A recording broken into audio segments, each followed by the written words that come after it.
We are learning about mole concept, ठीक है।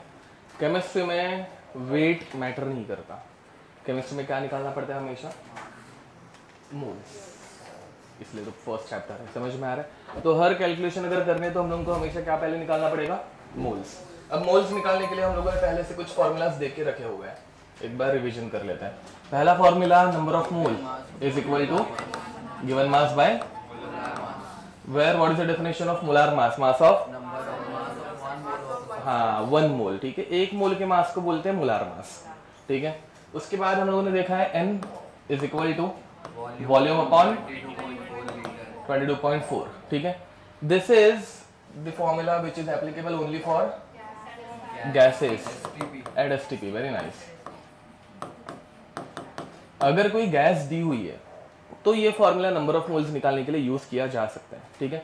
22.4 इसे बोला जाता है मोलार वॉल्यूम, अगर याद नहीं होगा, molar volume, molar mass, mass of 1 mole substance, तो molar volume, volume of 1 mole gas at STP, इसलिए सिर्फ गैस को एप्लीकेबल है, समझ में आ रहा है। ये सिर्फ गैस के लिए है और सॉलिड या फिर लिक्विड में हम लोग अप्लाई नहीं कर सकते, ठीक है।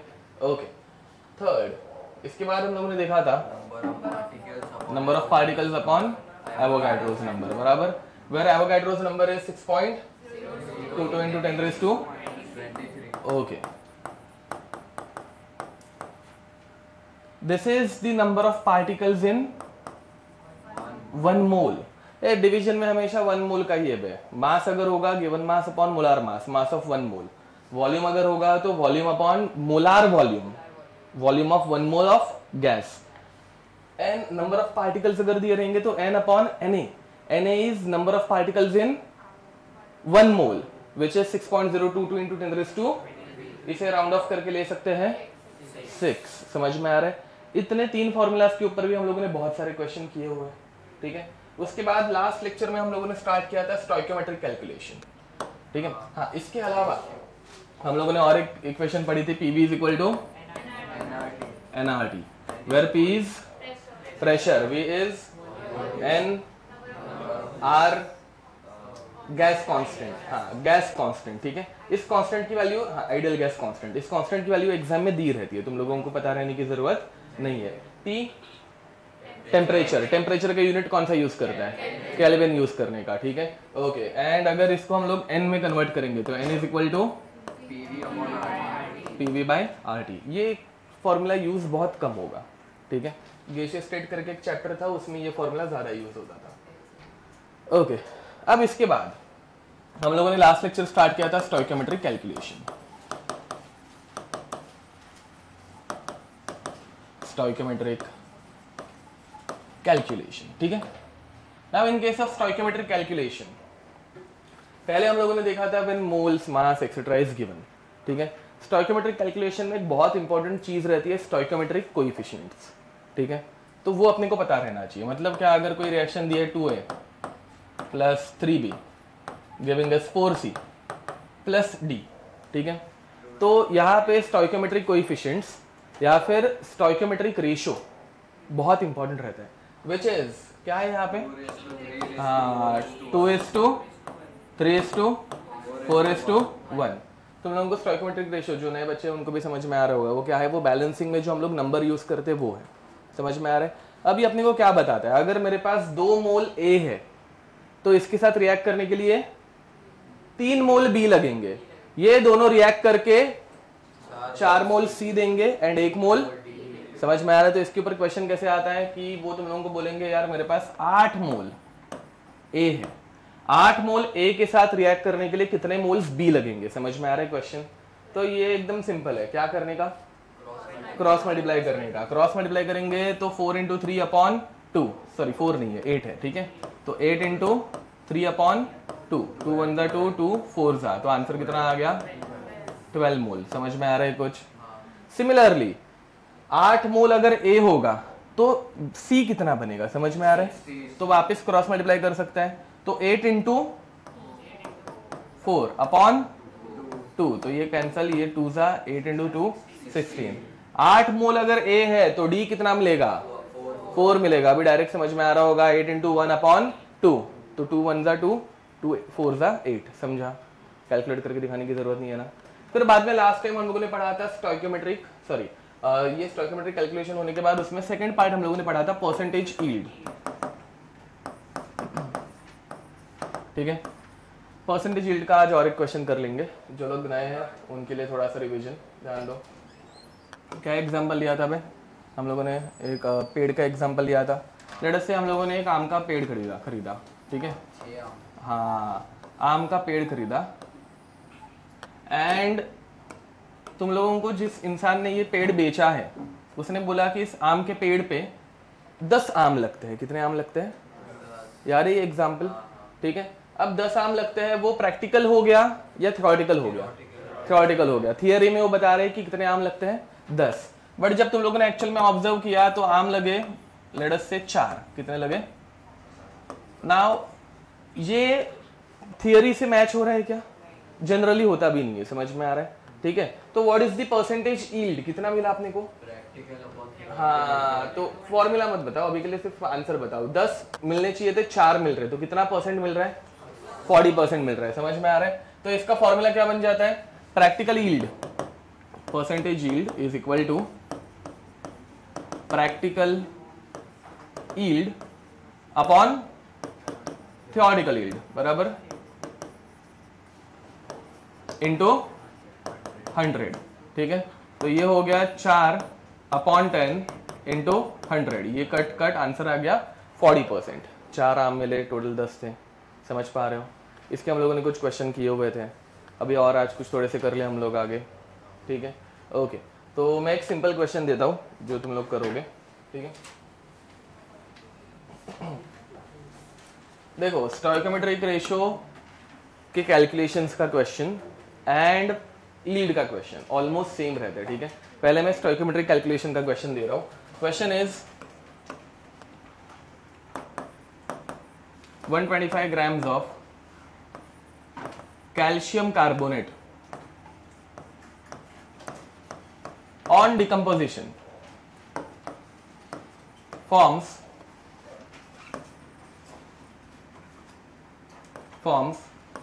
dash liter of carbon dioxide. Question समझ में आ रहा है, ठीक है। सब जन एक बार ध्यान देंगे, समझने की कोशिश करेंगे। ये रिएक्शन तुम लोगों को पता होगी, CaCO3 सॉलिड डिकम्पोज हो गया, डिकम्पोजिशन के बाद ये क्या देता है? CaO solid plus CO2 gas. समझ में आ रहा है? What is the stoichiometric ratio? 1:1:1 दिख रहा है सबको पक्का? तो वो सबसे पहले लिख लेने का, ठीक है। तो 1:1:1। नेक्स्ट, अब उन्होंने दिया क्या है, और डेटा क्या दिया है? करेक्ट है, वेरी नाइस। तो यहाँ पे डेटा अगर हम लोगों को देखेंगे तो क्या डेटा दिया है? हाँ अरे बोलो, डेटा क्या दिया है? 125 grams ऑफ CaCO3, बराबर। अब प्रॉब्लम क्या है, केमिस्ट्री में ग्राम्स मतलब मास, कुछ काम का किस में कन्वर्ट करना पड़ेगा? मोल्स में, समझ में आ रहा है। अब मास दिया हुआ है, मोल्स में कन्वर्ट करना है, कौन सा फॉर्मूला यूज करें? गिवन मास अपॉन मोलार मास, समझ पा रहे हो सब जन? ओके, तो अभी इसका मोलार मास, चलो मैं पहले से दे के रखता हूँ। CaCO3 का मोलार मास बहुत ईजी है निकालना, ठीक है, वेरी नाइस, 100 सेंचुरी, याद रखना है। CaCO3 का मोलार मास रहता है 100, ठीक है। चलो नंबर ऑफ मोल्स निकालो सब जन। This is what we are doing till now, वही तो। हाँ, we have dealt with only 4 formulas, given mass upon molar mass, V/22.4 and N upon Na। PV अपॉन RT वो यूज होता ही नहीं है generally, getting it? So now you just have to find how much amount of how many moles of CaCO3 are there, ठीक है। तो molar mass is given, that is molar mass, given mass is 125, तो you just have to need to find number of moles। ऐसे भी question आता है that what is the number of moles, वैसा। still will sit for 5-10 minutes, don't worry, ठीक है। तो पहले नंबर ऑफ मोल्स निकाल के हो गए, कितने आए? 1.25, ठीक है। कैसे निकाला? Given mass upon molar mass, तो number of mole is 125 upon 100 which is equal to 1.25 mole. इसमें कोई दिक्कत? ओके, अब 1.25 मोल CaCO3 के है, इतना हम लोगों को समझ में आ गया। Now next, correct, they are asking question on CO2, समझ में आ रहा है। अब CO2 के नंबर ऑफ मोल्स निकालने पड़ेंगे, क्या करने का, क्रॉस मल्टीप्लाई। क्रॉस मल्टीप्लाई करेंगे तो 1 से मल्टीप्लाई एंड 1 से डिवाइड, डायरेक्ट लिख दो 1.25, तो ये भी आ जाएगा 1.25 मोल। यहाँ तक कोई दिक्कत? Now they are not asking number of moles of CO2 form, they are asking हाँ वॉल्यूम, बराबर है कि नहीं। अब वॉल्यूम निकालने के लिए कौन सा फॉर्मूला यूज करेंगे, V बाई 22.4। अब V निकालना है तो क्या करें, N इंटू 22.4, समझ में आ रहा है। तो 1.25 इंटू 22.4 कर लोगे खुद से, कितना आ रहा है आंसर, 29। ठीक है, करेक्ट है, 28 एग्जैक्टली आ रहा है, हाँ ठीक है। 1.25 से मल्टीप्लाई करने की जरूरत नहीं रहती भाई, तुम लोग 5/4 से मल्टीप्लाई करो। 1.25 इज नथिंग बट 5/4, पता है ना इतना। देखो हर 0.25 ये रहता है 1/4, तो 0.5 2/4 या फिर 1/2। इसका और मतलब इसका ट्रिपल करूंगा तो ये बनता है 3/4, 0.75, ठीक है। वैसे 1.25 ये बन जाता है, समझा, ठीक है, ओके।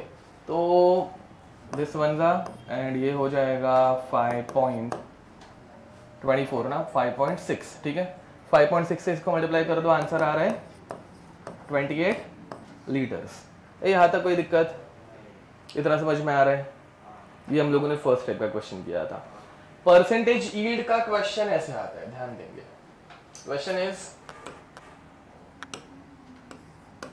हाँ तो ये जो तुम लोगों ने CO2 मिला वो प्रैक्टिकली मिला या थ्योरेटिकली मिला? तो तुम लोगों ने एक्सपेरिमेंट किया है क्या प्रैक्टिकली? ऐसे मतलब प्रैक्टिकल करना है ना भाई।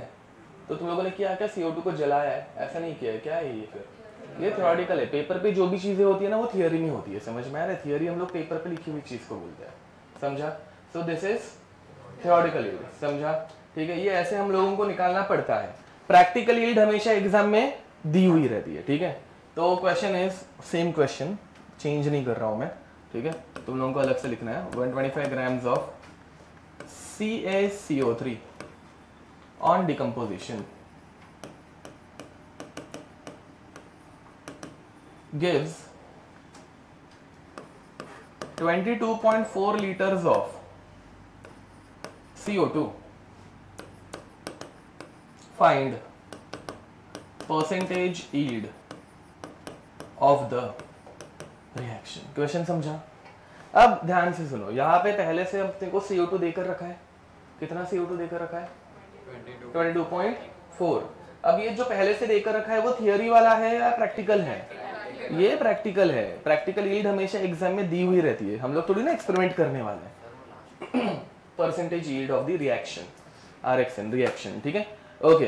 तो now this is practical. Theory में कैसे निकालेंगे, अब भी जस्ट किया। ये तुम लोगों को इस क्वेश्चन में अपने आप करना पड़ता है। ये देखो, ये सिंपल क्वेश्चन दिख रहा है, इसमें डायरेक्ट क्वेश्चन था कि भाई CO2 कितना मिलेगा वो निकालो। ये थोड़ा सा डिफिकल्ट क्वेश्चन, इसमें क्या बोला है, जो मिल रहा है मतलब मिलना चाहिए, और प्रैक्टिकली कितना मिल रहा है 22.4, तो परसेंटेज यील्ड कितनी, समझे। तो परसेंटेज यील्ड का फॉर्मूला सबको पता है, खुद से करोगे या मैं करके दिखाऊं? करो ट्राई। वापस क्यों कैलकुलेट कर रहे हो, ये आ गया ना, सेम क्वेश्चन था। इस 28 मिलना चाहिए, प्रैक्टिकली कितना मिल रहा है 22.4, तो डायरेक्ट परसेंटेज यील्ड का फॉर्मूला यूज करो। ए सुनो, अभी वापस पूरा कैलकुलेशन करने की जरूरत है क्या? नहीं। प्रैक्टिकली कितना मिल रहा है 22.4, थियरी में कितना मिल रहा है 28, समझा। अभी हम लोगों ने सेम क्वेश्चन किया ना 125 वाला, इसलिए पहले वो क्वेश्चन कराया, समझे। तो अभी परसेंटेज यील्ड डायरेक्ट निकालो फॉर्मूला यूज करके, थ्योरेटिकल अपॉन प्रैक्टिकल, ठीक है।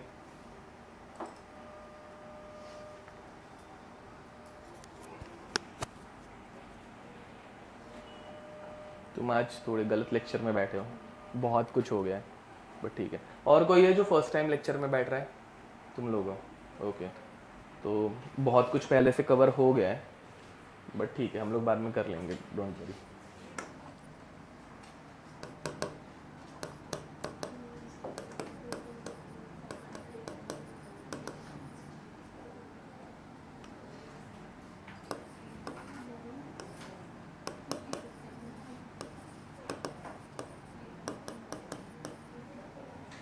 ये समझ पा रहे हो ना?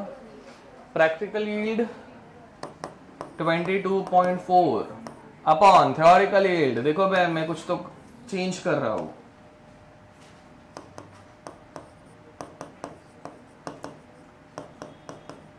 क्यों खुद से डिफिकल्ट कर रहे हो ना?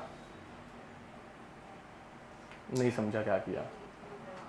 ये जो 28 आंसर लाए थे वो 5/4 इंटू 22.4 से लाए थे, तो अभी तुम लोग वापस 28 से डिवाइड करने बैठोगे, बहुत दिमाग लगाओगे, बराबर है कि नहीं? क्यों इतनी मेहनत करने की? अभी 22.4 कैंसिल आउट हो गया, कैलकुलेशन देखो कितने इजी हो जाएंगे। ठीक है, ये तुम लोगों को खुद से सोचने आना चाहिए बे। ठीक है, ऐसा दिमाग चलना चाहिए, तब हम लोग जाके इंजीनियर बनेंगे। ये आ गया आंसर? आया? ओके ठीक है, आगे बढ़े। यहाँ पे कोई आईसीएससी वाला नहीं है ना? आज रिजल्ट लगा वो पूछने के लिए, है क्या कोई? वो आया नहीं है? अच्छा रिजल्ट, अच्छा वो मकवाना नहीं आया अपना? अरे यार शिट, क्यों? मतलब पार्टी करने गया क्या? अच्छे मार्क्स आए तो? अरे रे, ओके चलो ठीक है, तो ये कैंसिल, फिर बाद में वो 4 ऊपर जाएगा। ठीक है, 4/5 इंटू 100, 5 1 ज़ा 5, 20 ज़ा 20 इंटू 4 80% आ गया इतना, पक्का? ओके, इधर तक कोई दिक्कत समझ में आ रहा है? लास्ट टाइम हम लोगों ने कुछ क्वेश्चंस भी किए हुए थे। ठीक है, ओके अब आगे बढ़ते हैं। Next concept is percentage purity. ठीक है, ध्यान दो। Third one is percentage purity, ध्यान दो।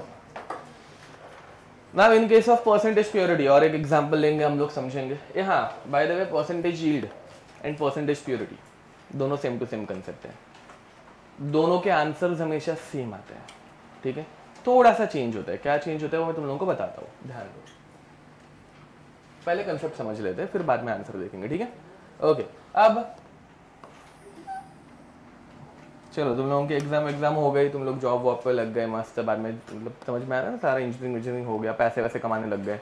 अब पैसे कमाने के बाद तुम लोगों ने सोचा अभी इन्वेस्टमेंट करेंगे, समझ में आ रहा है? अब इन्वेस्टमेंट करने के लिए बहुत सारे तरीके रहते हैं। अभी आज की तारीख में सबसे अच्छा तरीका चल रहा है सोना, गोल्ड ना, मतलब ऐसे वो आसमान छू रहा है ना भाई, 1 लाख हो गए, पता होगा, सुना होगा तुम लोग, न्यूज़ व्यूज़ देखते रहोगे। ठीक है, बहुत महंगा हो गया, महंगाई बढ़ते जा रही है, शादी वादी करनी है अपने को, तुम लोगों ने सोचा कि सोना खरीदना स्टार्ट करते, समझ में आ रहा है? ठीक है, अब सोना खरीदने गए तुम लोग एक दुकान में, उसने तुम लोगों को बोला 99.9% प्योर गोल्ड दे रहा हूँ, समझ में आ रहा है? ठीक है, ऐसे करके मतलब 10 ग्राम 99.9% तुम लोगों ने प्योर गोल्ड खरीदा, ऐसे कि तुम लोगों ने 10-15 महीने कर लिए लेट से। ठीक है, अब फिर बाद में तुम लोग इससे बेचने गए या फिर मतलब ज्वेलरी बनाने गए, जो कुछ रहेगा। ठीक है, फिर तभी तुम लोगों को पता चला कि वो दुकान बंद हो गई है, तुम लोग किसी और दुकान पे गए, दूसरे दुकान पे जाके तुम लोगों को पता चलता है कि तुम लोगों को उसने येड़ा बनाया। ठीक है, तुम लोगों ने 10 ग्राम जो सोना लिया है उसमें सिर्फ 8 ग्राम का सोना है, और बाकी जो 2 ग्राम है वो कॉपर है, समझ में आ रहा है? चूना लग गया अपने को। ठीक है, लॉस हो गया, प्रॉफिट करने गए थे, लॉस हो गया। ठीक है, वो बोलते हैं ना, कर्म करने जाते हो कांड हो जाता है, वैसा वाला कुछ। ठीक है, अब यहाँ पे तो now tell me what is the percentage purity of this gold? 80%, बराबर ना? उसने तुम लोगों को बोला था 99.9% प्योर दे रहा हूँ, बट फिर बाद में अपने को क्या पता चल गया कि सिर्फ 80% प्योर है। दुनिया की कोई भी चीज़ 100% प्योर नहीं रहती है। ठीक है, वो थोड़ा सा तो मिलावट रहती है, मतलब मिलावट मतलब अपने आप रहती है, वो हम लोग निकाल नहीं पाते, प्योर नहीं कर पाते, समझ में आ रहा है? ठीक है, तो बाद में अपने को पता चला कि इसकी परसेंटेज प्योरिटी कितनी है? 80%। क्या फॉर्मूला यूज कर रहे हैं? परसेंटेज प्योरिटी का फॉर्मूला बनाओ, चलो बताओ।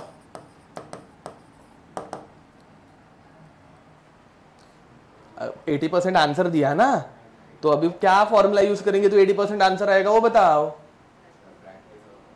नहीं, प्रैक्टिकल अपॉन थ्योरेटिकल वो यील्ड के लिए था, यहाँ पे गोल्ड के लिए कुछ अलग बताओ ना। देखो, amount of gold present upon total amount into 100 ना। 8 ग्राम है, टोटल कितना था? 10 था, इनटू 100 आंसर आ जाएगा 80, समझ में आ रहा है? ओके, तो अमाउंट प्रेजेंट अपॉन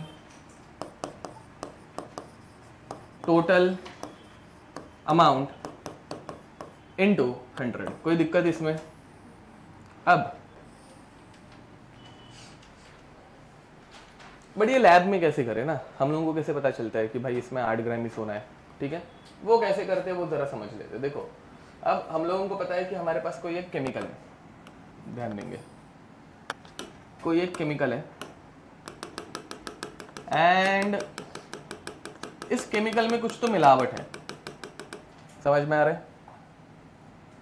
अब हम लोग इसे रिएक्ट कराते हैं, ध्यान देंगे, हम लोग केमिस्ट्री में हर चीज को रिएक्ट कराएंगे, ठीक है। हम लोगों ने इसको रिएक्ट कराया दूसरे किसी एक केमिकल के साथ।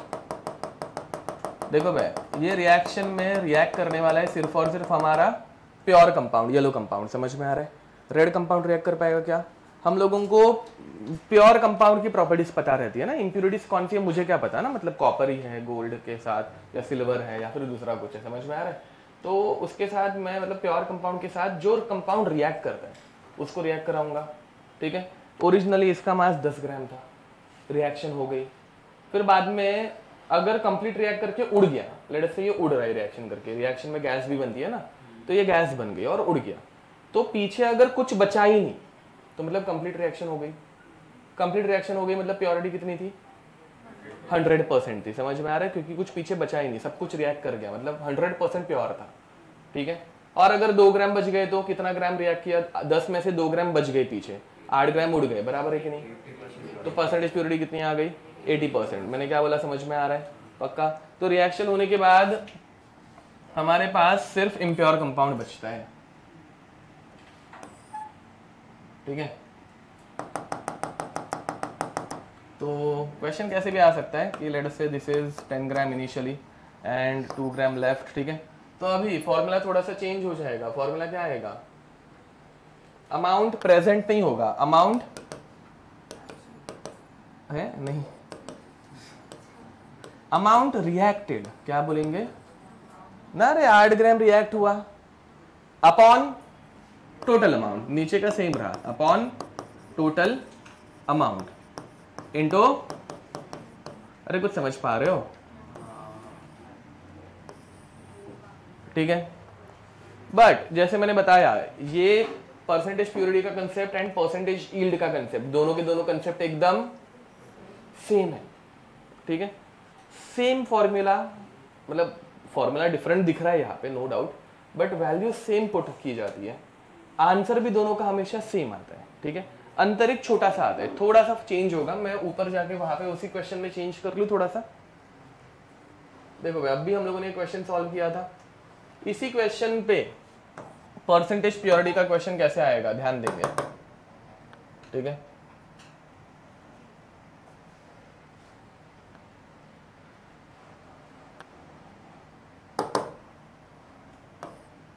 Question is 125 grams of impure, एक नया वर्ड ऐड हो गया, CaCO3 on decomposition gives 22.4 liters of CO2. Find percentage purity of CaCO3। ये दोनों क्वेश्चन एग्जैक्ट सेम है, समझ में आ रहा है? सिर्फ एक नया वर्ड ऐड हो गया इम्प्योर, उसकी वजह से परसेंटेज यील्ड से क्वेश्चन क्या बन गया? परसेंटेज प्योरिटी का।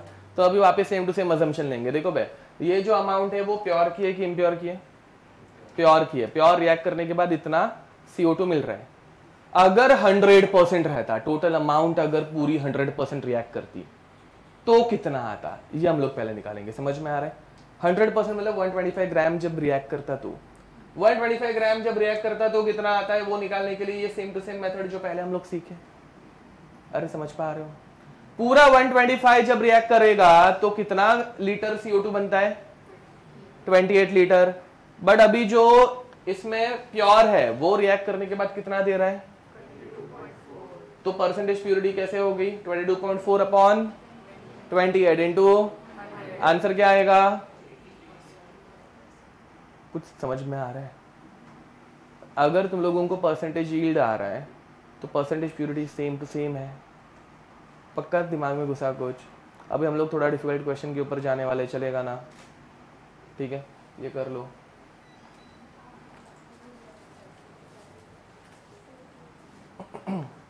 ये समझा कि percentage purity and percentage yield same to same है, सेम मेथड, सेम सोल्यूशन। ये लास्ट टाइम किया है हम लोगों ने क्वेश्चन? नहीं किया है ना? ओके चलो। तो मोल कॉन्सेप्ट में ऐसे कुछ क्वेश्चन आते हैं। पहले सब जन एक बार क्वेश्चन रीड कर लो, कुछ नहीं समझेगा मुझे पता है, ठीक है? तो ठीक है, अब ये ऑर्गेनिक केमिस्ट्री के साथ मिक्स किया हुआ क्वेश्चन है, ठीक है? तुम लोगों को धीरे धीरे आगे जाके ऑर्गेनिक केमिस्ट्री पढ़ाई जाएगी, तब उसके बाद तुम लोग ये ऐसे क्वेश्चन अटेम्प्ट कर पाओगे, ठीक है? अभी मैं हूँ तो मुझे मतलब पहले से रिएक्शन पता है, तो मैं तुम लोगों को बता सकता हूँ। ध्यान दो, यहाँ पे रिएक्शन क्या हो रही है, ठीक है? रिएक्शन हो रही है एनिलीन। एनिलीन ये ऐसा एक कंपाउंड है, इस कंपाउंड का नाम क्या है? बेंजीन। बेंजीन को जब हम लोग अटैच्ड करते हैं NH2 अमाइन, समझ में आ रहा है? तो बनता है एनिलीन, समझा? Aniline is reacted with what? Bromine water, बराबर? ओके, तो ब्रोमीन वाटर के साथ इसको रिएक्ट किया, ब्रोमीन पानी में डिसॉल्व किया हुआ ब्रोमीन वाटर, समझा? It gives us a white precipitate. ये बहुत इंपॉर्टेंट ऑर्गेनिक रिएक्शन है जो तुम लोगों को अभी तक पता नहीं है, तो मैं बताता हूँ। व्हाइट प्रेसिपिटेट इस कंपाउंड की बनती है,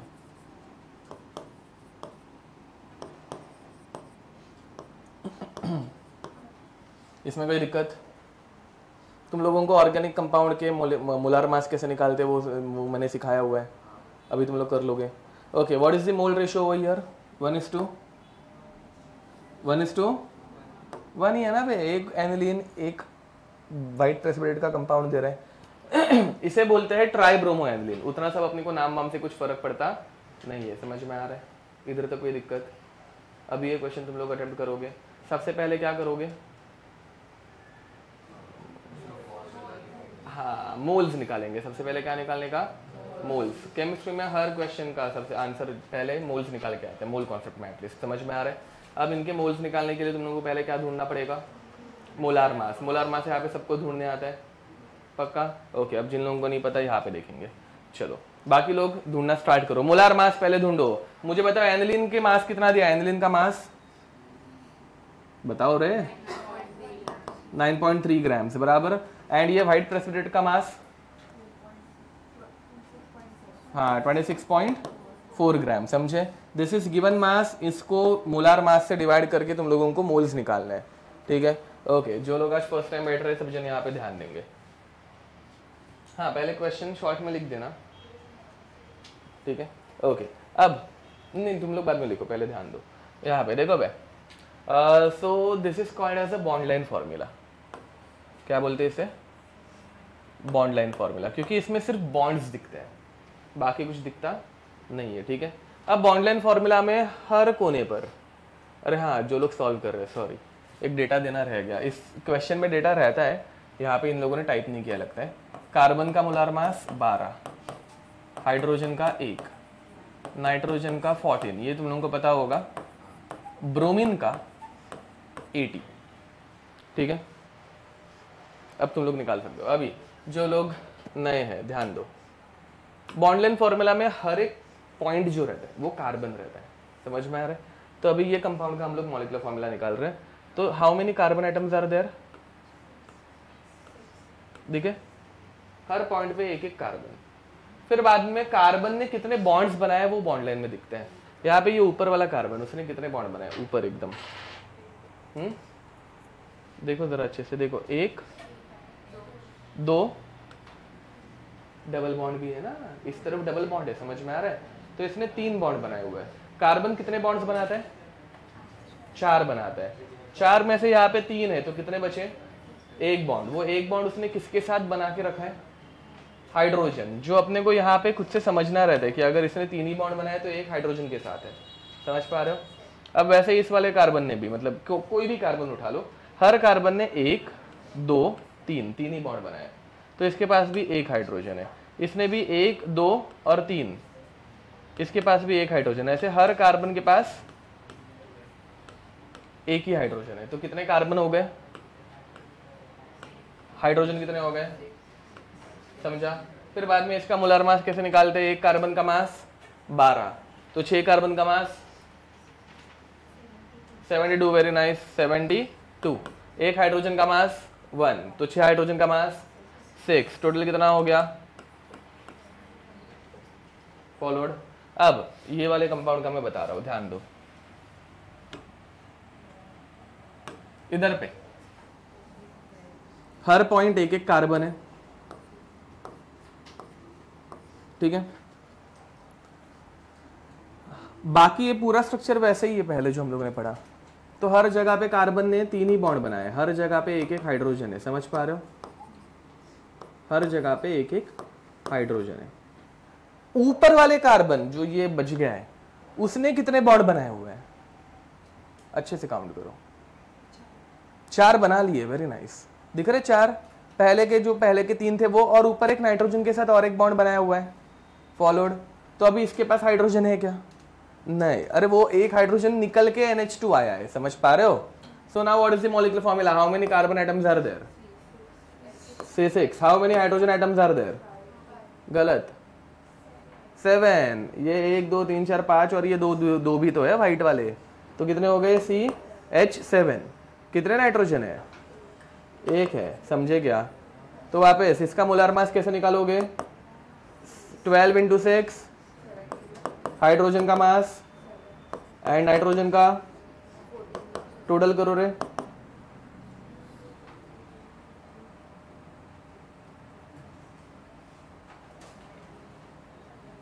वापस करो, टोटल करो, वेरी नाइस। नहीं उसका आंसर पूरा है, तुम इसका आंसर बताओ टोटल। हाँ 93, कितना आ रही है, अरे समझे। तो इन्होंने एकदम सुंदर नंबर लिख के दिया है ना भाई, 9.3/93 इजी है कैलकुलेशन, समझ पा रहे हो। बट ये करने आना चाहिए पहले। अब उस वाले का तुम लोग ट्राई करोगे, अब उसका भी मैं ही बताऊं, उस वाले का करोगे, ठीक है, करो जरा, चलो चलो।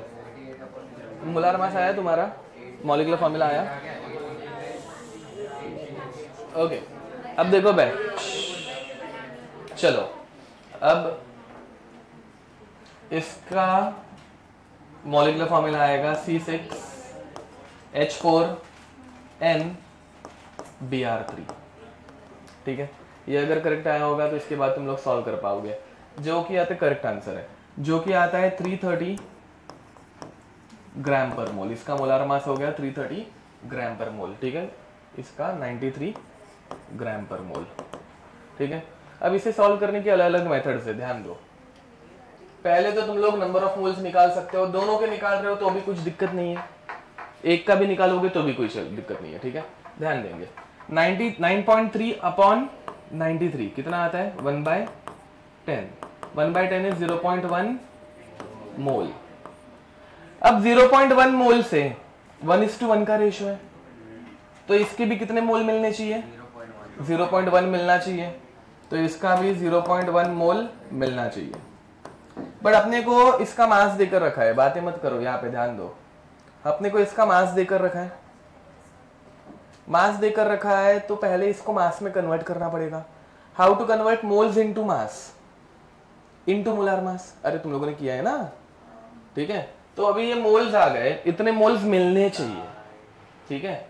तो इतने मोल्स से कितना मास आता है वो हम लोग निकालेंगे, तो इनटू मोलर मास दिखा देता हूँ चाहिए तो। Number of mole is equal to given mass upon molar mass, तो mass is equal to number of moles into molar mass, समझे।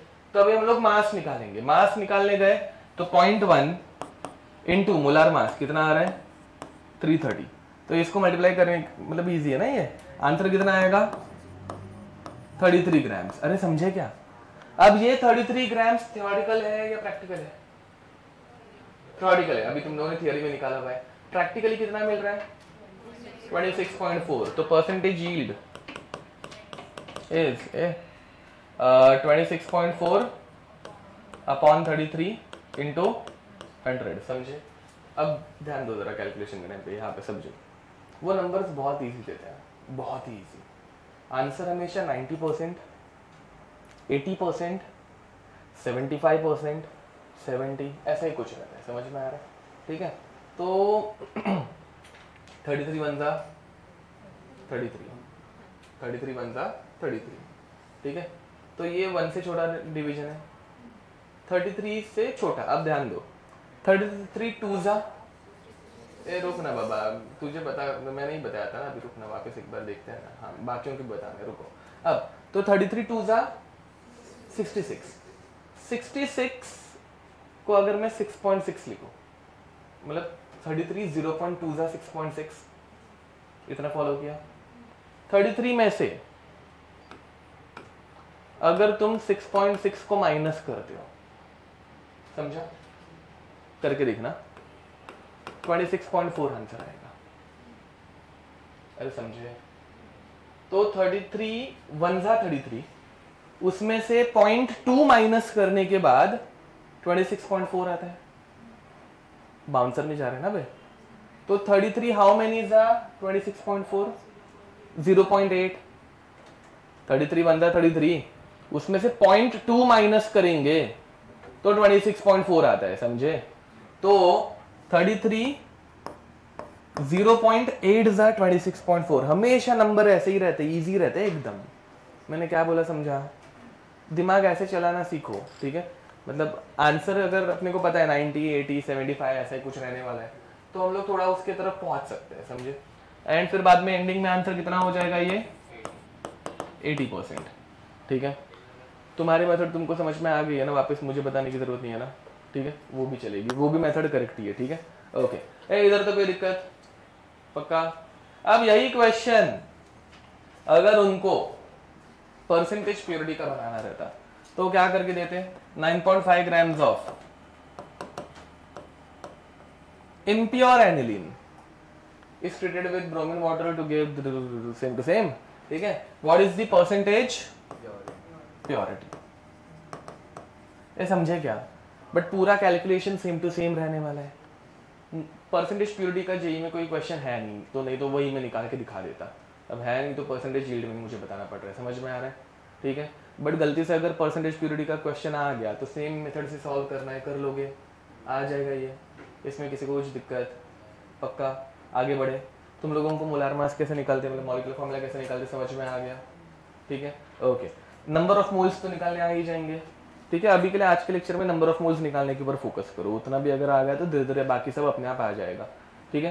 ये बाकी लोगों को परसेंटेज प्योरिटी, परसेंटेज यील्ड समझ में आ गया, ओके। एंड इसके पहले देखो जो स्टोइकियोमेट्रिक कैलकुलेशन है वो भी क्वेश्चन यही है। क्वेश्चन क्या रहता है स्टोइकियोमेट्रिक कैलकुलेशन का, 9.3 grams of pure aniline on bromination, what will be the amount of white precipitate, समझ में आ रहा है। स्टोइकियोमेट्रिक कैलकुलेशन इसके पहले जो हम लोग पढ़ रहे थे उसका क्वेश्चन कैसे आता है, 9.3 grams of pure aniline is treated with bromine water to form white precipitate, ठीक है। What is the mass of white precipitate, what is the mass of white precipitate, then bouncer गया, वो दिया है बे, वो एग्जाम में ये नहीं दिया है, हाँ ये नहीं दिया है, समझ में। ये अगर दिया रहेगा तो परसेंटेज यील्ड या फिर परसेंटेज प्योरिटी है, अगर ये नहीं दिया होगा तो परसेंटेज तो स्टोइकियोमेट्रिक कैलकुलेशन है, तो उसमें आंसर क्या रहता 33, समझा। कितना ग्राम देगा, अरे ये सारे एक दूसरे के साथ इंटरलिंक्ड है, ये किया मतलब इतना स्टोइकियोमेट्रिक कैलकुलेशन, नॉर्मल क्वेश्चन। इसमें अगर पहले से कुछ डेटा दिया होगा तो परसेंटेज यील्ड या फिर परसेंटेज प्योरिटी, समझ पा रहे हो, पक्का, ओके। इतना भी डिफिकल्ट नहीं है, हाँ अगेन अब ये तुम लोग खुद से जब सॉल्व करने जाओगे बहुत डिफिकल्ट लगेगा, क्यों, बिकॉज अपने को यही नहीं पता ना बे, ये ऑर्गेनिक पढ़ने के बाद आएगा, ऑर्गेनिक पढ़ाने के लिए 2 साल लगते हैं, मतलब 12वीं के एंड तक वो पढ़ाया जाएगा, धीरे धीरे होगा, समझा। ये ऑर्गेनिक का लास्ट चैप्टर की रिएक्शन है, अमाइंस करके एक चैप्टर है, कंपाउंड्स कंटेनिंग नाइट्रोजन, उसमें ये रिएक्शन आती है। तो मतलब ऑर्गेनिक का लास्ट लेक्चर पढ़ते पढ़ते अभी तक मतलब तुम्हारे सीनियर्स ने अभी तक पढ़ानी है, 1 साल हो गया, ठीक है, ऑलमोस्ट 1.5 साल के बाद पढ़ोगे ये रिएक्शन, समझे, ठीक है, ओके। यहाँ तक कोई दिक्कत, आगे बढ़े, चलो नेक्स्ट, इधर आंसर टाइप कर लेते टाइम पास के लिए। यो तुम लोग आंसर आगे बढ़े, समझा? ठीक है, बहुत लोगों ने ये सॉल्व किया था, जो कि अच्छी बात है, कर पाए थे तुम लोग, यहाँ तक कोई दिक्कत। अब एक बहुत इंपॉर्टेंट और बहुत बार पूछा जाने वाला कंसेप्ट, ठीक है, हेडिंग लिखेंगे limiting reagent and excess reagent. Limiting reagent and excess reagent, ठीक है। तो what is limiting reagent? The one which is present in, limiting मतलब बहुत ज्यादा रहेगा या कम रहेगा, कम अमाउंट में रहेगा, समझ में आ रहा है। And excess reagent the one which is present in higher amount, समझ में आ रहा है, ठीक है। तो लिमिटिंग रिएजेंट लिखो, limiting reagent LR, the substance which is present in, the substance which is present in lesser amount or concentration, the substance which is present in lesser amount or concentration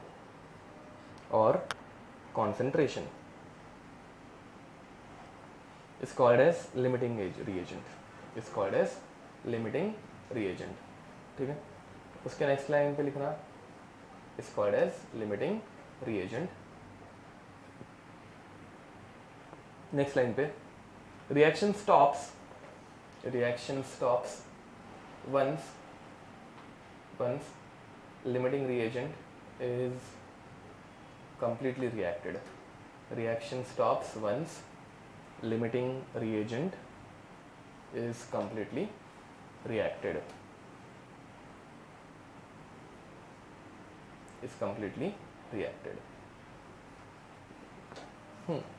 access reagent जो reaction में end में बच जाता है, ठीक है। So excess reagent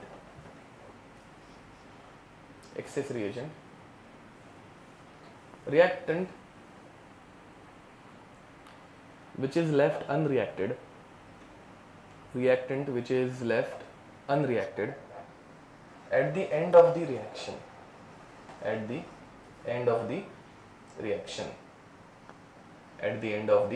reaction, is called as excess reagent,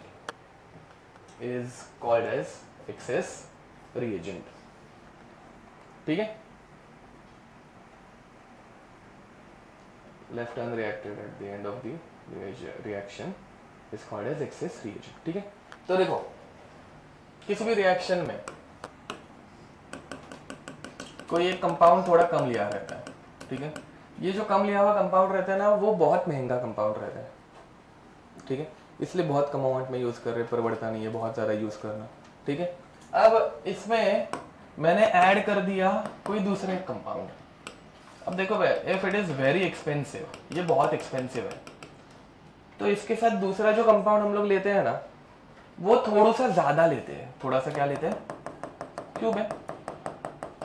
अगर ये थोड़ा ज्यादा रहेगा तो ये चांसेस बढ़ जाते हैं कि ये ग्रीन वाले हर एक मॉलिक्यूल येलो वाले के साथ रिएक्ट कर पाएंगे, समझ में आ रहा है। ये सस्ता है, ये थोड़ा सा महंगा है, गेटिंग इट, ठीक है। तो जैसे ही हम लोग इनको थोड़ा एक्स्ट्रा अमाउंट में लेंगे तो ऑब्वियसली ये कंप्लीट रिएक्शन करने की कोशिश करेगा, ठीक है। ये बचेगा कि फिर नहीं, ठीक है। एंड फिर बाद में रिएक्शन जब एंड हो जाती है, हाँ रख दीजिए वहां पे, तो हम लोगों को मिलता है कुछ प्रोडक्ट प्लस एंडिंग में क्या बच जाता है, अरे ये जो बचता है उसे क्या बोलने का, एक्सेस। जो बचा है वो एक्सेस में है। तो now between these two which one is limiting, ना yellow one is limiting and the other one is excess, समझे, पक्का, ओके। तो अभी एग्जाम में ये बड़ी हम लोग कैसे ढूंढेंगे ना कि एक्सेस कौन सा है और लिमिटिंग कौन सा है। तो क्वेश्चन करिए भी डायरेक्ट, कंसेप्ट समझ में आएगा लिमिटिंग एंड एक्सेस का, पक्का, ओके। अब देखो हाँ, पहली बात हिंट, हम लोगों को कैसे पता चलेगा ना बाबा कि क्वेश्चन लिमिटिंग रिएजेंट का है, एक्सेस रिएजेंट का है, ये कौन सा है, ठीक है। तो इसके लिए हिंट, amount of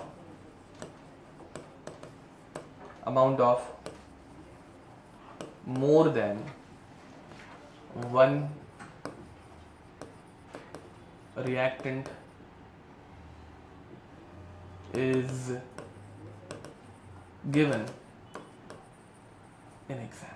ठीक है, अगर एग्जाम में एक से ज्यादा रिएक्टेंट्स के अमाउंट दी हुई है तो ये क्वेश्चन बन जाता है लिमिटिंग एंड एक्सेस रिएजेंट का. ठीक है, ओके, चलो जरा ध्यान देंगे. Question is 2n plus 3b giving us c plus 2d. ठीक है, ये what is the mole ratio? 2:3:1:2 दिख रहा है सबको? इतना आ रहा है सबको? ओके, अब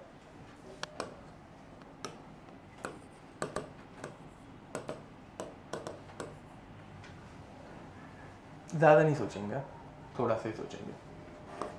इसके 10 मोल है एंड इसके 12 मोल्स है. डायरेक्ट देखकर विच वन सीम्स लिमिटिंग, कौन कम अमाउंट में? 2 है and which one is in excess. But ऐसे नहीं करने का. ठीक है, अब सब जन ध्यान देंगे. पहले इस बी को सोच भूल जाने का कि बी दिया भी है, समझा? ठीक है, हाँ ये थोड़ी लेंदी मेथड है, इसके बाद में जो मतलब प्रॉपर मेथड है वो भी बता दूंगा. बट पहले बी को भूल जाने का, 12 था वो. ठीक है, फिर बाद में ए को रिएक्ट करने के लिए कितना बी लगेगा वो निकालो. हाँ कितना लगेगा? अरे दिख रहा है, आता है ना इतना, क्रॉस मल्टीप्लाई करो तो 10 इंटू 3/2, 2 1 2, 2 5 5 इंटू 3 15, 15 लगेंगे. 15 लगेंगे और दिया कितना है? 12 मोल दिए हुए हैं. समझ में आ रहा है?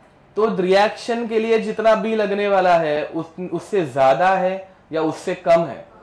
जो कम रहता है उसको एक्सेस बोलते हैं या लिमिटिंग बोलते हैं? समझ में आ रहा है? तो डायरेक्ट देख के ये लिमिटिंग लग रहा है कि ये कम है, बट एक्चुअली वैसा है क्या? मैंने क्या बोला, समझा? पक्का? ओके.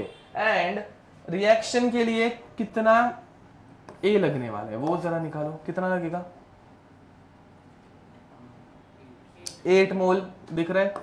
2 इंटू 12/3, 3 1 3 4 4 इंटू 2 8 दिखा. तो सिर्फ 8 लगने वाले हैं. मैं क्या बोल रहा हूँ, समझ पा रहे हो? पक्का? तो बी के साथ कंप्लीट रिएक्शन होने के लिए ए लगने वाला है 8, देकर कितना रखा है? 10. तो रिएक्शन में सिर्फ 8 मोल रिएक्ट करेगा, दिया है 2, तो ए इज एक्सेस और लिमिटिंग. एंड रिएक्शन होने के बाद ए कितना मोल बचेगा? 2 मोल. अरे समझा? इसमें कोई भी दिक्कत? पक्का? अब इस क्वेश्चन को अभी मैंने जो बताया वैसे सॉल्व नहीं करने का है. ठीक है, मतलब ये भी एक मेथड है सॉल्विंग की ऑब्वियसली, बट ये बहुत कम एफिशिएंट है ना. हम लोग दोनों के साथ कैलकुलेट करेंगे. अब इसको सॉल्व कैसे करें? हाउ टू फाइंड, इसके बाजू में लिखो या फिर जैसे तुम लोगों को अच्छा लगे वैसे लिखो, या फिर ये क्वेश्चन लिखो ही मत, पहले ये पहले लिख लो. ठीक है, हेडिंग लिखेंगे how to find limiting reagent. ठीक है, बहुत सी बार एग्जाम में सिर्फ लिमिटिंग रिएजेंट पूछा हुआ रहता है. ठीक है, और कुछ नहीं रहता. तो how to find limiting reagent, सबसे पहली step, find x for all the reactant. Find x which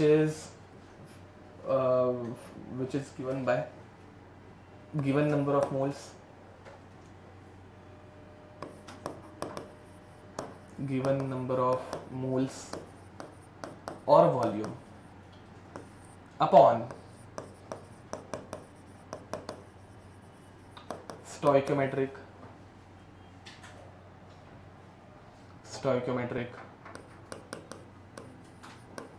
coefficient. ठीक है, for all the reactants. Number 2, reactant having smallest x. Reactant having smallest x is limiting reagent. ठीक है,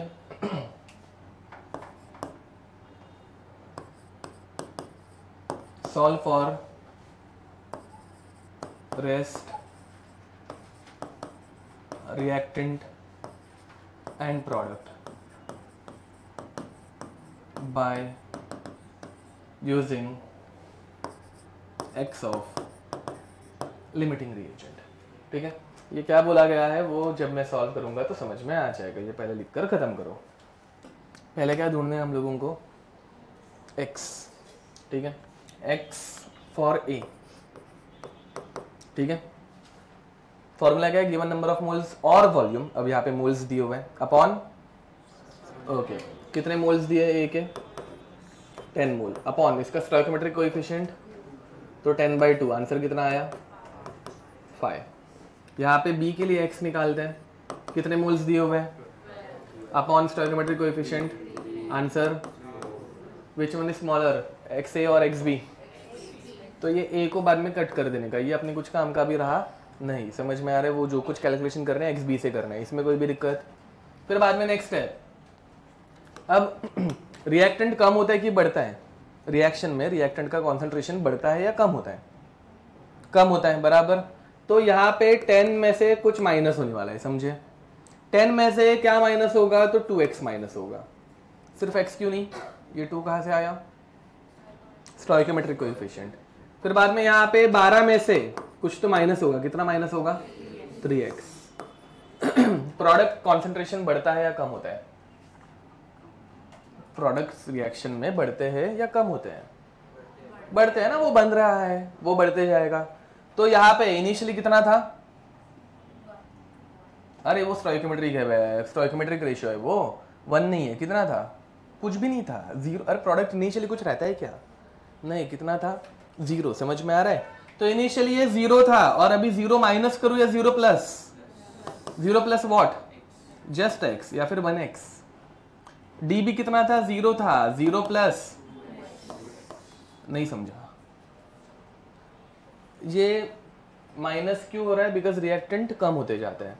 यहाँ पे plus क्यों हो रहा है, बिकॉज प्रोडक्ट बढ़ते जाता है। अब माइनस और प्लस क्या करने का, यहाँ पे माइनस x करना है, बट इंटू 2 उसका स्टोइकोमेट्रिक कोएफिशिएंट, तो -2x, यहाँ पे -3x, 0 प्लस, यहाँ पे प्लस होगा 1x and 0 plus 2x followed. ठीक है, अब x की वैल्यू क्या आ गई है, x की वैल्यू क्या आ गई है, 4। तो 10 माइनस 2 इंटू 4 कितना हो गया, कितना बचा, जो हम लोगों ने पहले ओरली भी निकाला हुआ था, समझे। अब यहाँ पे 12 माइनस 3 इंटू 4 कितना होता है, विच इज, और लिमिटिंग तो खत्म ही होना चाहिए ना भाई, वो थोड़ी ना मतलब बचेगा कुछ, समझ पा रहे हो ना सब जन। नेक्स्ट यहाँ पर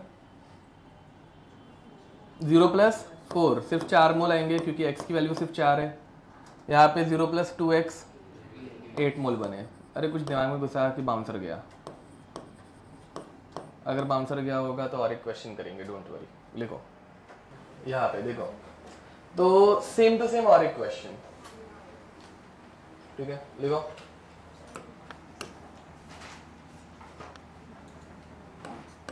to A plus 5b giving us 3c plus 4d. What is the stoichiometric ratio? ठीक है, ओके, चलो इतना आ रहा है, मतलब ठीक ठाक आ रहा है। अब ऋण से इसके 20 मोल है, इसके 45 मोल है, एंड ये दोनों कुछ भी नहीं है, समझा। पहले क्या निकालोगे, पहला निकालो what is the limiting reagent, A या बी। कैसे करेंगे बताए ना, देखने से मत पता नहीं चलता भाई, देखने से वो 45 बहुत ज्यादा लगता है तो 20 कम रह सकता है, ऐसे लगता है, ठीक है, वैसे नहीं करने का, ठीक है, करो x, हाँ हो गया।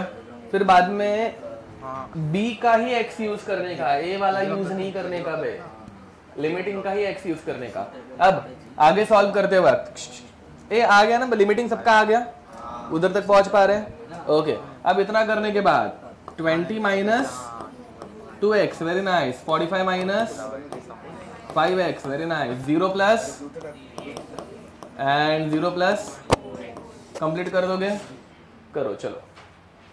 x की वैल्यू क्या लेने वाले हैं, 9, b के लिए लिमिटिंग का जो x आता है वही यूज करने का, ओके। इस क्वेश्चन में एक छोटी सी हेल्प तुम लोगों को, बातें मत करो, लास्ट, सेकंड लास्ट, यहाँ पे जरा ये क्वेश्चन देखो। पहले डायरेक्ट किधर भी लिखा नहीं रहता कि ये question limiting and excess reagent का लिखा है क्या, तो ये हम लोगों को कैसे पता चलेगा कि ये क्वेश्चन लिमिटिंग एंड एक्सेस का है। हाँ क्या, हाँ दो चीज़ों का मास दिया है ना, मास दिया है, दिख रहा है क्या, Fe3O4 का मास दिया है एंड CO का मास देख रखा है। मैंने क्या बोला समझा?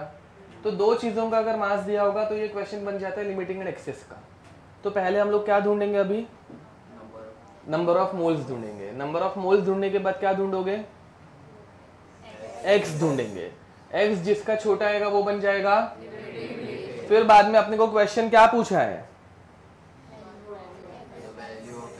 हाँ ओके, और x क्या है, एक चमाड़ दूंगा ना मैं, x तो हर मैथ्स में भी हर जगह पे x ही ढूंढना रहता है। x क्या है, हाँ मास ऑफ Fe ढूंढना है। क्या ढूंढना है हम लोगों को, जरा क्वेश्चन अच्छे से रीड करो, दिखा क्या, ए रीड करिए क्वेश्चन। हाँ x is mass of Fe दिख रहा है, तो अपने को मास ऑफ आयन ढूंढना है, समझे। तो ये पूरा अपने को पहले जैसे सॉल्व कर रहे थे उतना सॉल्व करना है क्या, नहीं, सिर्फ Fe देखो, पहले Fe कितना है 0, फिर 0 प्लस 3x, फिर अरे समझे क्या, सिर्फ 0 प्लस 3x करना है, उसके लिए पहले x ढूंढना पड़ेगा, समझे। अब x ढूंढने के लिए अपने को क्या करना पड़ेगा, अपने को देकर रखा है मास, मास को पहले किस में कन्वर्ट करना पड़ेगा, मोल्स में। देखो बहुत अच्छे लोग हैं, उन्होंने मोलर मास सबका लिख के दिया हुआ है पहले से, क्वेश्चन थोड़ा लेंदी है ना बे, तो मोलर मास पहले से दिया हुआ है। अब लास्ट एक हिंट लेके जाओ मेरे से, मुझे बताओ जो मास पूछा है, x पूछा है, वो किस में पूछा है, kg में। जो तुम लोगों को पहले से डेटा दिया है वो भी किस में दिया है, तो कुछ कन्वर्ट मत करो, बिना कन्वर्ट किए डायरेक्ट सॉल्व करना स्टार्ट करो, फाइनल आंसर अपने आप kg में आएगा।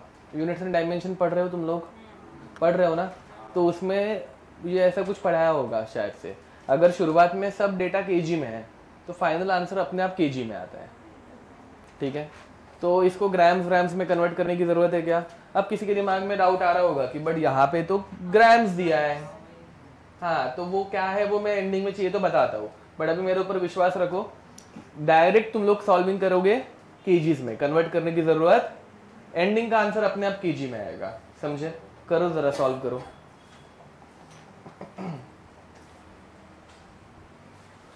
नंबर ऑफ मोल्स निकालेंगे सब जन सबसे पहले, हाँ, और सबसे पहले रिएक्शन लिखो रे बाबा, वो भी नहीं तो बताना पड़ेगा। हाँ, पहले रिएक्शन लिखो, स्टोइकियोमेट्रिक रेशियो लिखो, उसके बाद सॉल्विंग करो। अब सबसे पहले हम लोग number of moles of Fe3O4 निकालेंगे, ठीक है। Number of moles of Fe3O4 2.32 into 10⁻³ upon 232। बातें करना बंद। अरे यार तुम लोगों का हमेशा क्या चालू रहता है, मतलब तुझे ही उसको पढ़ाना है क्या, तो घर पे जाके तुम लोग एक दूसरे के साथ पढ़ाई करो। यहाँ पे देखो, सो दिस इज 1 जा, दिस इज 100 जा, समझे। 10⁻³ मतलब 1000 अपॉन 100 10, ठीक है। तो ये आ गया 10 मोल। दूसरा CO 2.8 इंटू 10⁻² मतलब 100 डायरेक्ट लिख दो, अपॉन 28। तो ये भी एकदम सिंपल है, 1 जा 10 जा, एकदम सुंदर सुंदर नंबर देते हैं वो, मतलब उनमें कोई दिक्कत नहीं रहती है, एकदम प्यारे नंबर रहते हैं, समझ में आ रहा है। अब इसके बाद क्या निकालना है अपने को, x, नंबर ऑफ मोल्स आ गए। इसके बाद हम लोगों को निकालना है x। A number of moles कैसे निकाला, गिवन मास अपॉन मोलार मास, ठीक है। अब रिगार्डिंग केजी वाला गड़बड़ वो बाद में एंडिंग में मैं बताऊंगा, ठीक है, चलेगा ना, ओके। अब x ढूंढते हैं। Fe का स्टोइकियोमेट्रिक रेशियो, Fe का Fe3O4 का स्टोइकियोमेट्रिक रेशियो 1, तो यहाँ पे x of Fe3O4 10/1 which is 10। And units बिल्कुल मत भूलना, तुम लोग यूनिट्स भूल जाते हो ना तो क्या ढूंढ रहे हैं क्या कर रहे हो अपने को याद नहीं रहता, ठीक है। अब दूसरा x of CO 10 given number of moles upon stoichiometric ratio, CO का स्टोइकियोमेट्रिक रेशियो 4, तो ये बन जाता है 2.5। Which one is limiting, Fe3O4 या CO? CO इज लिमिटिंग, इसको इरेज कर देने का, नहीं तो गलती से हम लोग इसको यूज करते हैं, इसलिए इरेज करने का, और कुछ नहीं। इधर तो कोई दिक्कत। फिर बाद में कुछ लोग पूरा सॉल्व कर रहे हैं कि this -x, this -4x and 0 + मतलब दिस मतलब 10 ना, एंड 0 प्लस 3x। क्यों इतना, ये ढूंढने की ज़रूरत है क्या? नहीं है तो मत ढूंढो, समझ में आ रहा है? क्वेश्चन एफ के ऊपर है तो एफ के ऊपर ही करो, ठीक है। तो 0 प्लस 3x, x की वैल्यू 2.5, तो 3 इंटू 2.5 7.5। तो एफ के नंबर ऑफ मोल्स आ गए, साउंड इफेक्ट की ज़रूरत नहीं है। तो एफ के नंबर ऑफ मोल्स आ गए 7.5 मोल, समझ में आ रहा है? बट अगेन ये मोल्स है, क्यों मोल्स है? बिकॉज हम लोगों ने ये 10 मोल्स, तो ये भी 7.5 moles. Now we need to convert moles into mass, क्योंकि मास पूछ रहा है। तो मास ढूंढने के लिए नंबर ऑफ मोल्स का फॉर्मूला रहता है गिवन मास अपॉन, तो mass is equal to number of moles into number of moles, एफईके 7.5 इंटू 56, समझे? ठीक है। 7.5 कैन बी रिटर्न एज 30/4, चलेगा क्या? ये देखो बाद में मैंने बताया था 0.75 इस 3/4, सो 7.5 30/4 होता है। नहीं समझा? ये नंबर बार बार आते हैं यार, 0.8 0.75 0.5 0.25 1.25 1.5 हर रोज आते हैं, हमेशा आते हैं। हमेशा समथिंग बाय 4 ही रहता है, समझ में आ रहा है? या फिर समथिंग बाय 5, ठीक है। 15/2 लिख दो, 15/2 7.5, समझा? या फिर 30/4, ठीक है। तो कैलकुलेशन बहुत इजी होता है। वापस एक बार जिन लोगों को नहीं पता, नहीं समझा, 0.75 इज 3/4, ठीक है। दोनों तरफ अगर मैं 10 से मल्टीप्लाई करूंगा तो ये बन गया ना 7.5 इज इक्वल टू 30/4। 30/4 में ऐसे 3/4 इंटू 10 लिख रहा हूँ, समझे? ये करने का रीजन तुम लोगों की कैलकुलेशन बहुत ईजी होने के लिए, ठीक है। फिर बाद में 4 1 जा 4, 14 जा 56, या 14 4 जा 56, समझे? 14 इंटू 3 42, 42 इंटू 10 420, समझा? इसमें कोई भी दिक्कत? पक्का? अब जरा केजी वाला जुगाड़ देखते हैं, देखो ध्यान दो। मोलार मास अगर ग्राम्स में, तो ये भी किस में रहना चाहिए? ग्राम्स में। नहीं ले रहा हूं मैं किस में ले रहा हूं? तो किलोग्राम्स, नीचे क्या है? मोलार मास ग्राम पर मोल, तो ये ग्राम ग्राम कैंसल, मोल ऊपर गया, सो this is not mole, this is kilo mole. Units and dimension पढ़ा है ना, मतलब पढ़ रहे हो ना, समझा? तो ये मोल्स नहीं है, ये किलो मोल्स आ गए, चलता है। फाइनल आंसर अपने को केजी में मिलने वाले, तो क्या फर्क पड़ रहा है? यहाँ पे भी ये मोल्स नहीं है, ये, अरे यार गलत किया मैंने। होपफुली वो सब लिखा हुआ रहेगा। तो यहाँ पर इसके जो 10 मोल्स आए थे, मतलब ये 2.8 इंटू 10⁻², अगर मैं केजी यूज कर रहा हूँ अपॉन 28, ठीक है, ग्राम पर मोल यूज कर रहा हूँ, ठीक है। तो ये कट होने के बाद ये भी 10 जो है वो किलो मोल्स आते हैं, समझे? तो यहाँ पे जो 7.5 मोल्स लिखे थे वो भी क्या है? हमारे किलो मोल्स है। एंड फिर जब तुम लोग 7.5 किलो मोल को 56 ग्राम पर मोल से मल्टीप्लाई करते हो, तो मोल और पर मोल कैंसल आउट हो गया कि किलोग्राम। अरे समझा क्या? ये के और जी बच गया, तो आंसर फाइनली केजी में ही आया। तो वो पढ़ाने का रीजन यही रहता है कि तुम लोगों के कैलकुलेशन इजी हो। फिजिक्स का जो पहला चैप्टर है, समझ में आ रहा है? ठीक है। तो अगर शुरुआत से सारे यूनिट्स केजी में है तो फाइनल आंसर अपने आप केजी में ही आएगा। शुरुआत से सारे यूनिट्स अगर लीटर में है तो फाइनल आंसर भी अपने आप, अगर सारे एमएल में रहेंगे तो फाइनल आंसर अपने आप एमएल में आता है। मैं क्या बोल रहा हूँ, समझ में आ रहा है? पक्का? तो यहाँ पे कुछ यूनिट कन्वर्जन करने की जरूरत भी थी क्या? बट बच्चे करने के चक्कर में पड़ जाते, फिर वो बहुत लेंदी और बहुत डिफिकल्ट होता है। अगर तुम लोग इसको यूनिट कन्वर्ट करके जाते तो ये आंसर शायद से ना आता, समझे? ठीक है। बाकी क्वेश्चन देखा जाए तो ठीक ठाक ही था, इतना भी डिफिकल्ट नहीं है बे। बस क्लैरिटी रहनी चाहिए कि क्या ढूंढना है। गलती से हम लोग मतलब अगर यहाँ पे 10 - x 10 - 4x वो सब करते बैठे, जरूरत ही नहीं है। सिर्फ x एफ के बारे में क्वेश्चन है ना, तो एफ को ही सॉल्व करना है। फॉलोड? पक्का? ओके। अगर ये बहुत डिफिकल्ट लगा होगा तो हम लोग थोड़ा सा अभी इजी लेवल के क्वेश्चन भी देख लेते हैं, ठीक है।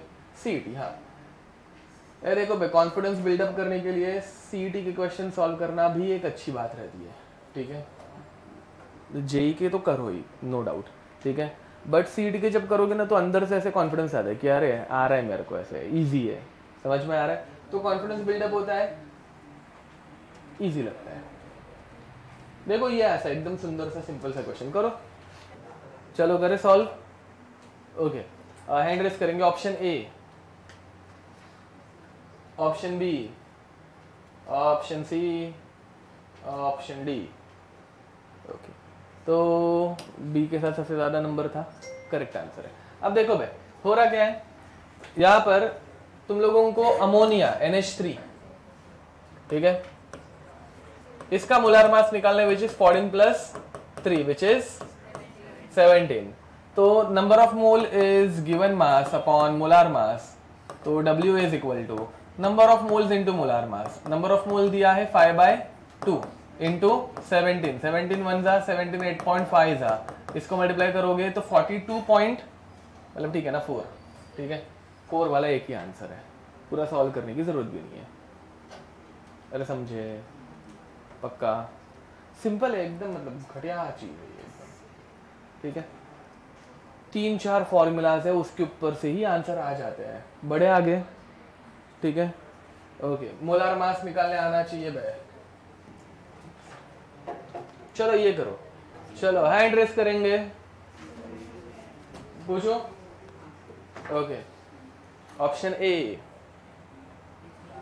ऑप्शन बी, ऑप्शन सी, अभी याद है क्या तेरे को, ऑप्शन डी। ओके, बी के साथ ज्यादा लोगों ने हैंड रेस किया था, आंसर गलत है। तुम लोग ओरली जो लोग आंसर दे रहे हैं ना बे, और ओरली अगर गलत आंसर दोगे नेक्स्ट टाइम तो मैं ऐसे आके कूटूंगा ना बे सालों, ठीक है। तुम लोगों को कुछ नहीं आता, तुम लोग गधे हो, तुम लोगों को लिख के सॉल्व करना है, ठीक है। हाँ, तो ये 4 ऑप्शन देख के तुम लोगों को बहुत ऐसे मतलब ऐसे कॉन्फिडेंस आ जाता है कि हाँ ये तो आ ही जाएगा अपने को, ठीक है, जो आ रहा नहीं है, ठीक है। तो तुम लोगों को अच्छे से लिख के सॉल्व करना है, ठीक है। ओके, इसमें कोई दिक्कत। अब देखो भाई सॉल्विंग कैसे होगी वो दिखाता हूँ। अब number of moles is given mass upon molar mass, तो 6.9 इंटू 10⁻² अपॉन 23। तो कोई एड़ा भी एक इसको देख के बोल सकता है कि 23 3 जा, तो 3 का आंसर रहने वाला है, एक तो 0.3 या फिर 3, ठीक है। अब तुम लोग बाद में इतना ग्राम केजी कर रहे थे ना भाई, अभी किधर भूल गए। हाँ मतलब देखो ये केजी में है बट आंसर तो मोल में पूछा है ना, किलो मोल पूछा है क्या, समझा मैंने क्या बोला। तो तुम लोग कुछ भी कर रहे हो अभी, मतलब यूनिट कन्वर्जन किधर भी नहीं करना है ऐसे नहीं मैंने बोला है। जहां पे केजी है और आंसर भी केजी रहेगा उधर कन्वर्ट मत करो, यहाँ पे तो करना पड़ेगा ना बे, ठीक है। तो यहाँ पे 1000 से मल्टीप्लाई है, 10 किलो मतलब 10⁻³ ये सबको पता है, 1 किलोग्राम मतलब 1000 ग्राम, ऐसा कुछ पढ़ा है। ओके, मल्टीप्लाई कर दिया तो n is equal to 6.9 into 10⁻², 10⁻3 क्या हो गया 10 अपॉन 23, कितना हो गया 69 अपॉन 23, आंसर क्या आ गया 3। अरे समझे, सिंपल क्वेश्चन था बट यू नो हम लोग ओवर स्मार्ट बन रहे हैं, हम लोग ओरली आंसर देंगे, ठीक है। हम लोगों को फिर भी आंसर आ रहा तो है नहीं, क्योंकि हम लोग गधे हैं। चलो भाई ये इतने इजी क्वेश्चन तुम लोगों के गलत नहीं जाने चाहिए, ठीक है। ये हैबिट बनती है फिर, मतलब कि अरे हाँ ठीक है क्लोज था, हम लोग खुद को कैसे समझाते पता है, ऐसा नहीं अरे क्लोज तो था ठीक है, ये क्लोज कुछ नहीं है, यही फिर बाद में आंसर ऐसे ही गलत जाते हैं, ठीक है। ओके चलो भाई एक लास्ट करो फिर बाद में आगे बढ़ते हैं। घटिया सा क्वेश्चन है, ठीक है, हो गया। आप पूछो ऑप्शंस, अरे पहले सॉल्व करो बाद में लिखा करो, वो बाद में नहीं तो हो गया, 1 मिनट तो उसमें ही चला जा रहा है ना, इसलिए पहले सॉल्व करेंगे क्वेश्चन बाद में लिखेंगे। आंसर आ गया ना,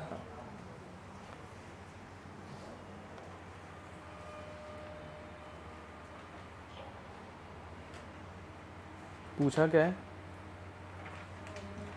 तो तुम ये 2.5 वॉल्यूम के यहाँ पे क्यों लिख रहे हो, 2.5 क्या है, मिस्टेक समझे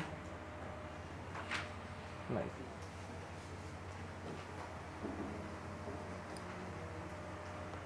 नहीं कुछ तो गड़बड़ की है, रुको। अच्छा हाँ, वॉल्यूम निकाल रहे हो ना, तो वॉल्यूम ये इधर ऐसे मल्टीप्लाई होगा ना, वो ऐसे थोड़ी ना स्विच मारते हैं कुछ भी। ओके ठीक है, बाकी अभी करेक्ट आएगा। चलो option A, option B, option C. ठीक है, अभी क्या मतलब बट ओके ठीक है, तो समझ में आ रहा है ये कैसे करना है पक्का? ठीक है, सिंपल 3 फॉर्मूलाज है। ऐसे तुम लोग और आगे भी जाओगे तो कुछ कुछ कंसेप्ट अभी तक हम लोगों ने पढ़े नहीं रहेंगे, वो शायद से आ सकता है। व्हाट इज द मास, ये लास्ट टाइम किया था मेरे ख्याल से, ये लास्ट टाइम का एक क्वेश्चन है। ठीक है, ये क्या है, ये छोड़ दो, ये बढ़िया सा क्वेश्चन है, ये परसेंटेज का क्वेश्चन है, डिवाइड कर लेना आंसर आ जाएगा। ये तो बाद में कभी बता दूंगा। हाँ, ये कैरनलेट एंड ऑल ये सब अपना देखो। हाँ, यहाँ पे हम लोग पढ़ रहे हैं जी। ठीक है, तुम लोगों को डिफिकल्ट चीज़ है सब कवर किया रही जाएगी जेई वाली। ठीक है, ये जो कैरनलाइट है ये एक KCl का एक और रहता है, KCl.MgCl2.6H2। ठीक है, इसमें जो मोल्स वाटर के मॉलिक्यूल्स प्रेजेंट है, समझ में आ रहा है? इसका आंसर 6 रहेगा, मतलब 6 है। ठीक है, ये सब यहाँ पे नहीं होगा। ठीक है, ये आगे जाके किधर तो एक आधा क्वेश्चन में मिल जाएगा या फिर कुछ। ठीक है, इसके लिए मतलब CET के लिए स्पेसिफिकली HSC की बुक रीड करनी पड़ती है, समझ में आ रहा है? वो इस चैप्टर का भी टॉपिक नहीं है, ये मतलब number of moles and all का है, इसलिए ये इधर ऐड कर दिया है। बट कैरनलाइट ये HSC के बुक में किधर तो दिखेगा। ठीक है, जैसे ऑर्गेनिक के लिए मैंने बताया, ऑर्गेनिक की रिएक्शन तुम लोगों को आगे जाके पढ़ाई जाएगी, वैसा। तो एक S ब्लॉक करके चैप्टर है, ठीक है, उसमें या फिर बाकी किसी क्वेश्चन में उधर पे ये कवर होगा, समझ में आ रहा है? तो ऐसे मैंने तुम लोगों को एटॉमिसिटी पढ़ाया है। एटॉमिसिटी में मैंने एग्जांपल लिया होगा फिर KCl.MgCl2.6H2, चेक कर लेना, वहाँ पे शायद से होगा। देखो एटॉमिसिटी का एग्जांपल देखो, उसमें हम लोगों ने KCl.MgCl2.6H2 ऐसा कुछ किया है।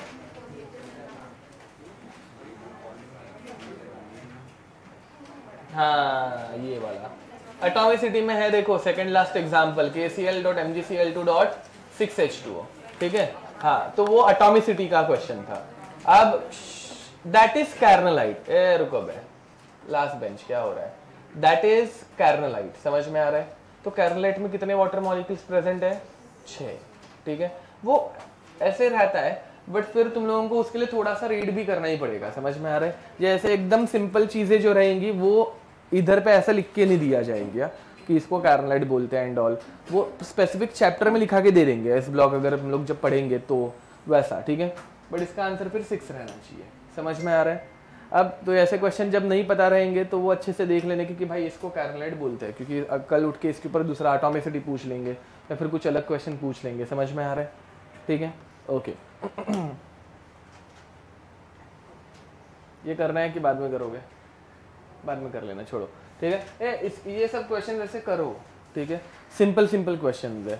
ठीक है, ये क्वेश्चन भी ठीक ठाक ही है। मुझे बताओ, चलो यहाँ पे इस क्वेश्चन को सॉल्व करो भाई। ठीक है, कर लो, इस क्वेश्चन को सॉल्व करो। रिएक्शन क्या हो रही है? अरे रिएक्शन क्या हो रही है?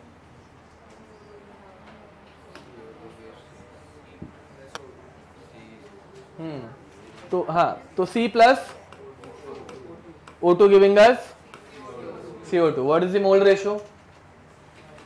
1:1:2। कर लोगे इसके बाद C plus O2 giving us CO2, एकदम सिंपल, बचपन से पढ़ी हुई रिएक्शन। कार्बन का मोलार मास सबको पता है। अच्छा, ये किया है क्या? अच्छा, ये पहले ही कर दिया, ठीक है। चलो फिर भी अभी तो बिना देखे करो। चलो अब देखो, यहाँ पर सबसे पहले नंबर ऑफ मोल्स तक पहुंचो रे बाबा, हमेशा नंबर ऑफ मोल्स निकालने का। तो यहाँ पे देखेंगे C plus O2 giving us CO2, ये रिएक्शन है in which molar ratio is 1:1:1। Number of moles of C 0.6/12, this 1 this 20, ये आ गया 1/20। अब ये अगर 1/20 है तो CO2 भी आएगा 1/20, ये मुझे पढ़ाने की जरूरत नहीं है ना। अब इसके बाद नंबर ऑफ पार्टिकल्स पूछे हैं।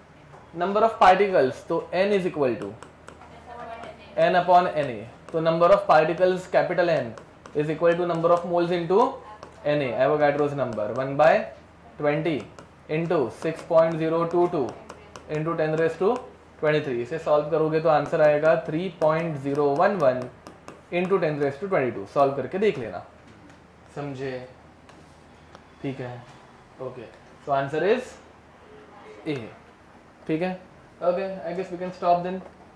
So with this, we'll stop here till then. Till time, bye bye.